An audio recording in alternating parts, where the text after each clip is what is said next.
beginning of New York City versus New Amsterdam began with the establishment of the British rule over the Dutch, and they renamed the colony after the king's brother, James, the Duke of York. Now, the French and Indian War of the 18th century united the colony like never before, but that was only the beginning of what eventually led to the Revolutionary War. The final straw for so many people here in the colonies was the dreaded Stamp Act in 1765. There had been a lot of arguing, we have no representation in Parliament, we're paying taxes, we get nothing in return, and then suddenly a tax comes down upon us. And the easiest way to explain it is, imagine when you buy a new car today, you had to leave that sticker on the side window that showed just how much it cost.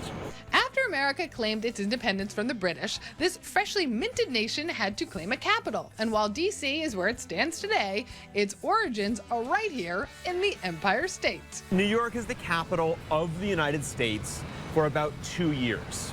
April 30th, 1789, we inaugurate our first president under the first seat of Congress, and Congress sat here at Federal Hall.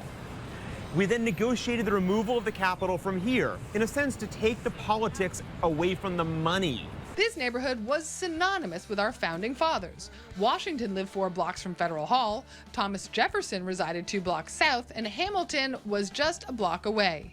And if you stroll the graveyard at Trinity Church, that is where you will find our first Secretary of the Treasury's burial site. But this yard is filled with historic New Yorkers, and one that is slightly less recognized. An immigrant from Geneva, Albert Gallatin. Not only did he advise the first 6 presidents and was the longest-seated Secretary of the Treasury in history, but he also founded one of New York's most prominent institutions. He decides to go all the way uptown and open New York University. So Gallatin Hall, your alma mater, Yes. is named for Albert Gallatin, the immigrant New Yorker who founded the school and is buried on the northern half of Trinity Church.